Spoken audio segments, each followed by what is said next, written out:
want to talk today about a controversial word. It's a word that has been with us for years. And like it or not, it's indelibly printed in the pages of American history. A word that was originally intended as a derogatory term, meant to shame and divide and demean. The word was conceived of by a group of wealthy white men who needed a way to put themselves above and apart from a black man, to render him inferior and unequal, and to diminish his accomplishments. President Obama has been labeled with this word by his opponents. And at first, he rose above it, hoping that if he could just make a cause for what he'd achieved, his opponents would fail in making their label stick. But no matter how many successes that he had as president, he realized there were still many people for whom he'd never be anything more than that one disparaging word. Oh, poor Barack Obama. This has never happened to anyone else before. That's Melissa Harris Perry. And let me just put my personal 2 cents in right off the bat for her analogy here. Cuckoo! Joining us now to talk about this and so much more is our friend Christopher Parker, professor of social justice and political science at the University of Washington. Hello, Christopher. Hey, what's going on, Steve? How are you? I'm still breathing. How about yourself? Me too. Last I checked. Yeah, I think so. All right. Now, you know, to sit there and play the race card because people dubbed the Affordable Health Care Act Obamacare, a term which he said, I'm going to, yeah, it's Obamacare. I'm proud of it. After people called Romney Care, and after they called Hillary's proposal back in the 90s, Hillary Care. How on earth does this become something concocted by evil white men who want to, you know, destroy the president? I mean, this is just so ludicrous that I can't even fathom that she wants to be taken seriously.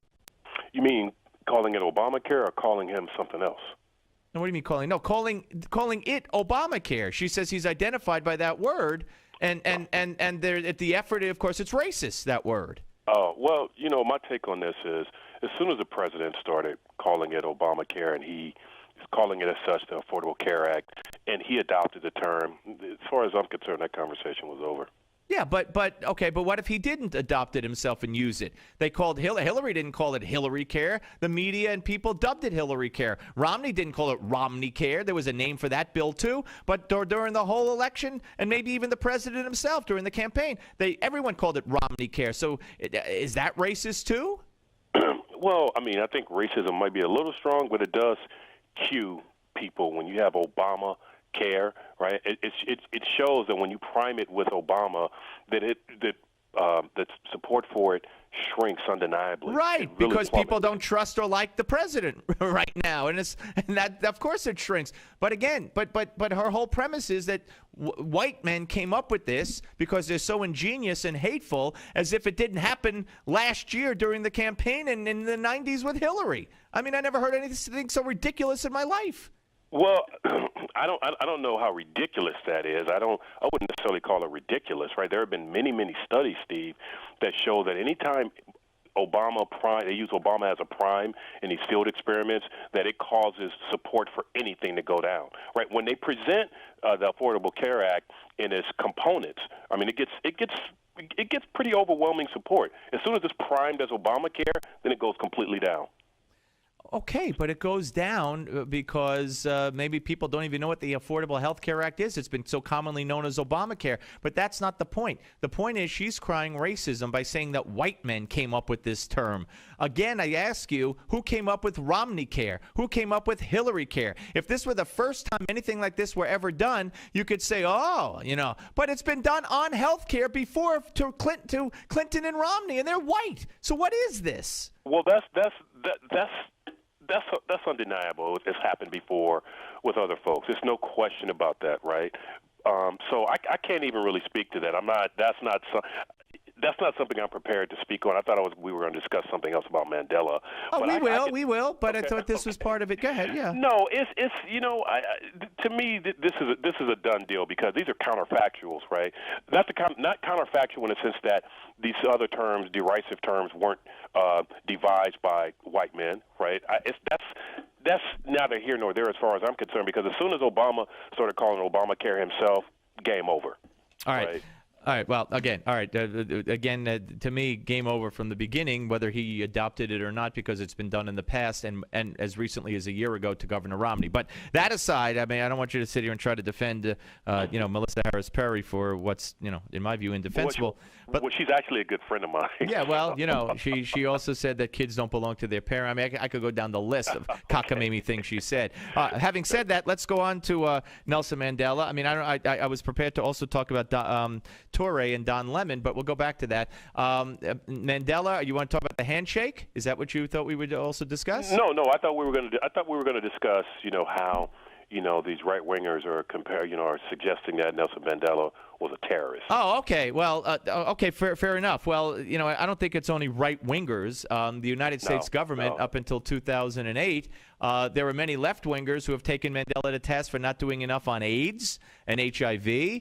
I'm talking about saying he's a terrorist, Steve. Yeah, well, okay. Well, the ANC was a terrorist organization. It was classified as a terrorist organization, and as a matter of fact, he could have gotten out of jail prior to the 27 years if he had renounced terrorism, according to the reports I've heard, and he refused to do so. So while he started out in a peaceful manner, and to his credit, and there's a lot to this man's credit, he started out peacefully and was driven to what he felt he needed to do because of a massacre of the peaceful protesters. And when he saw that, they took a different track. And when he got out of prison, he could have sought revenge, but didn't. So there's a lot to admire about him. But it's undeniable that the group that he headed did commit acts of terror. I mean, you're going to deny that? Well, okay, so then what would you call the founding fathers? I'm talking about Nelson Mandela. No. I know what you're saying, but the concept is similar, right? We're talking about revolutionary change, right? And so if you call a Mandela a terrorist or the ANC a terrorist, right, we need to call the founding fathers terrorists too. Really? So if I call Yasser Arafat a terrorist, then I need to call the founding fathers terrorists? If I call Al Qaeda terrorists, I need to call the founding fathers terrorists. I don't follow your line. I don't follow your line of thinking. If we're talking about freedom, Steve, and democracy, right? That's what the founding fathers wanted, right? And killing civilians and blowing up railroads and different things. Wait! But we're talking about freedom and democracy, right? Are we talking about the same thing? Well, no, we're not. We're not talking about specifically the same thing. No, we're not. No, but the founding fathers fought for freedom and democracy, right? Yeah. Well, how are they terrorists exactly? They're terrorists because How is the Revolutionary War terrorism? That's a war. Just like Mandela, he was prosecuting a war with the weapons he had at his disposal. Oh, so turning it on civilian targets and on civilians is acceptable. Is that what you're saying? And that's the same as a conventional war. Is that what you're saying? Are you you got to answer my question before I answer yours. I'm not aware of any instances in which Mandela used. I'm not talking Mandela specifically. I'm talking about the ANC. The ANC was classified up until I believe 2008 by this country. That means Bill Clinton too, as a terrorist group. So is Bill Clinton some kind of right-wing bigot or anti-black, or how would you describe Bill Clinton? Well, this is what I'm talking about, Steve. What I'm trying to discuss here is the fact that on Newt Gingrich's site and Ted Cruz's site, they praised Mandela. They did. Yeah. Right? But what about I'm not talking about them. I'm talking about the backlash they got from these right-wing nutcases who were calling Mandela a terrorist. So what? So what? Who are they? Do you know who they are? Maybe they were left-wingers posing as right-wingers. Oh, do you know? Wait, Professor, do you know these people? Don't you know that that's a common tactic to show up at rallies for one side or the other, cause a scene, and make like you're one of that group, say horrific things? How do you know who these people were? So are you saying that the Tea Partiers that showed up at the debate over the Affordable Care Act, are you saying that some of those were left-wingers that spat on these legislatures? Oh, that never, my friend. My friend, there was rewards. There was money put up. There was money put up to show any video or sound proof of any black legislator being spat upon or being called any name, and nobody ever found it. Have you seen the tape or heard the tape of any of that? I haven't. I've seen it. Really? Really? Where'd you see it? Hey, I'd like to know where you saw it. Where'd you see it? I will download it and send a link. Please do. Please do. In Washington, when they were marching with Nancy Pelosi with the gavel, they were spat upon and cursed at. I want to see it. Yeah. Oh, yeah. I'll show it to you. Okay, great. Fair enough. Fair enough. So we will see that. But blaming people who post on websites, I mean, then I could say, hey, the liberals who called for Dick Cheney's death and celebrated Tony Snow's death and all this kind of, and said kill Bush. So who should I put them up next to? Who should I blame for their crazy, sick, demented views? That stuff was way out of bounds as far as So I'm then concerned. why? Then what's this all about then? Well, what this is all about is that their constituents, right? How do you know they're their constituents? Oh, come on! Do you think left wingers are going to be trolling their blogs? I don't know if the left wingers posted it, but will left wingers go look on Ted Cruz's website and Twitter's or whatever? Absolutely. Are you kidding? Oh. Apps. They want to destroy him. And you know this you asked me for some empirical facts. So are you going to offer me some empirical facts? No, I believe. Do I think? Yeah, I believe with all my heart that left wingers go on Ted Cruz's website, Twitter account, and see what he says. No, but neither do you. But neither do you. No. I'm going to show you. No, Steve, I'm going to send you a link. Wait. No. You're going to you're showing me. You're sending me a video link to something completely different. You don't know who posted on Ted Cruz's website or on Newt Gingrich's website, do you? I cannot. Then we're even on that. Then we're even. I cannot say that for a fact. Okay, then we are even. All right. What's with Toure tweeting out that Don Lemon of CNN is a white leader? What is that about? I can't. You know what? This is the first I'm hearing about this.